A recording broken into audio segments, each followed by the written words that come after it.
Nous quittons très vite les routes goudronnées pour emprunter la piste qui mène dans la province du Bas-Darchan et ensuite dans la vallée du Waran, pour laquelle nous avions obtenu une autorisation particulière. Les premières difficultés commencent.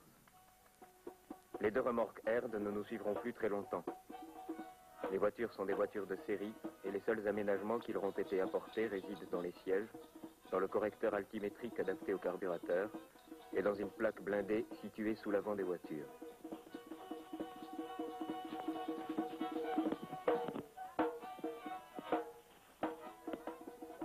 Nous sommes au pied de l'Hindoukouche, dans des contrées faiblement montagneuses. La piste suit généralement le cours des rivières au bord desquelles la vie s'accroche.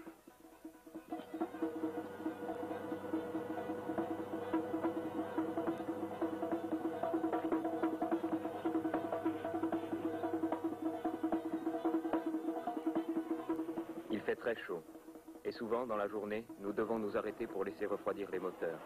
Souvent aussi, il faut pousser nos véhicules, le visage dans la poussière.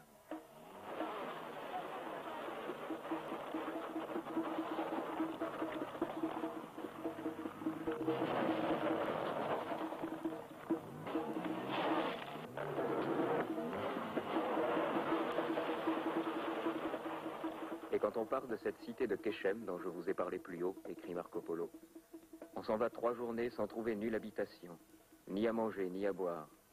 Mais on trouve assez d'herbe pour les chevaux. Et sachez encore une vérité que dans une autre montagne, on trouve les pierres dont est fait l'azur.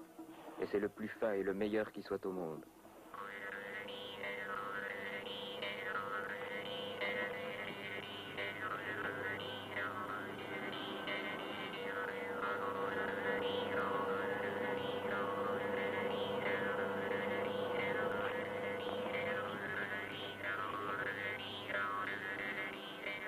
Nos petites voitures surélevées au maximum continuent toujours à avancer. Les moyennes que nous faisions étaient très basses, autour de 10 km/h.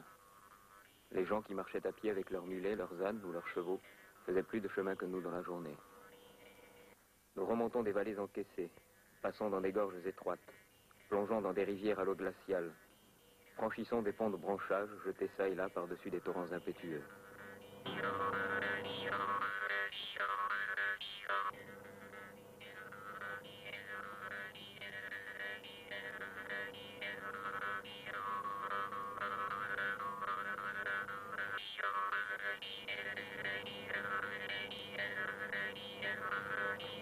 En 1967, le lit de la coque-chasse était déplacé et avait coupé la piste. Cependant, cette année, l'eau étant un peu plus basse, nous avons tenté de passer sans démonter les voitures pièce par pièce, comme nous l'avions prévu.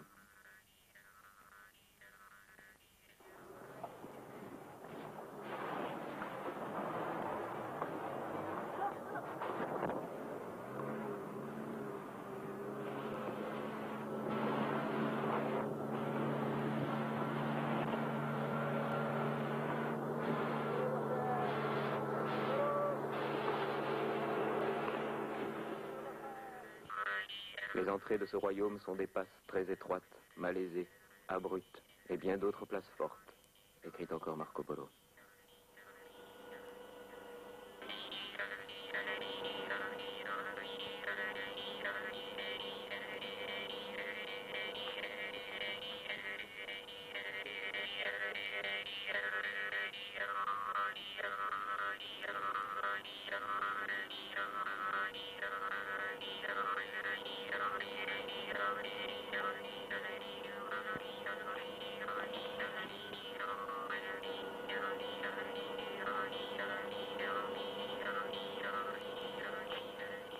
Une autre difficulté nous attendait là, cette très forte côte. Voilà, peu après, c'est le stop. Un camion arrivait en sens inverse et voulait passer, et les gens sont venus nous aider à pousser. Lorsque 10 à 15 personnes poussaient pendant le premier mètre, la voiture avançait. Ensuite, comme plus personne ne poussait en même temps, nous n'arrivions à rien. Nous avons alors essayé de faire tirer les voitures par le camion, qui, malgré son aspect rudimentaire, montait très bien la côte. Mais dans les virages, le câble nous déportait contre les rochers. Et nous avons arrêté là cette opération.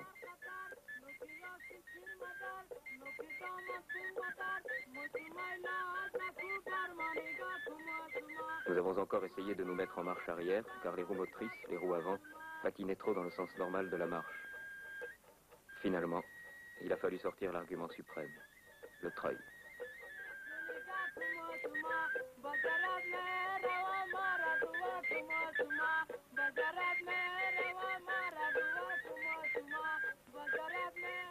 La piste continue toujours vers l'est et le terme en est Kalapanja. Un voyageur qui à l'heure actuelle voudrait se rendre en Chine par là devrait, comme Marco Polo, former une caravane qui, pendant un mois, le conduirait à travers cols et plateaux du Pamir jusqu'au Xinjiang. Mais à l'heure actuelle, il est tout à fait impossible de franchir les frontières vers la Chine et cette région est devenue une impasse. Les forêts à traverser et la mousson à subir sont autant d'obstacles qui avaient conduit les voyageurs du passé à préférer les régions plus saines du nord, Waran entre Pamir et Hindoukouche, ou les plaines. Nous descendons le col de Sardad, porte du Waran, cette vallée du bout du monde. Les Warani vivent là, coupés de tout, et certains étés, quand l'autorisation n'est pas délivrée, ils ne voient personne. Voici ce que disait Marco Polo de cette contrée. Qui part de Badachian, il fait 12 journées entre le Levant et le vent grec, en remontant un fleuve, trouvant de nombreuses rivières, grandes et petites, dont nous nous étions munis à cette intention.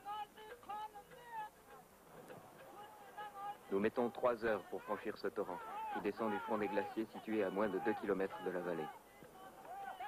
Les flancs de la montagne que l'on aperçoit au fond sur la gauche sont en Union soviétique. Nous roulions souvent à moins de 100 mètres de la frontière, qui longe l'Abi Panja, rivière qui coule le long de la vallée d'est en ouest.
Après les passages dans l'eau, les grosses pierres, les fortes montées, nous trouvons du sable. Sur près de 1 km, en légère montée, le camion dut encore une fois nous tirer.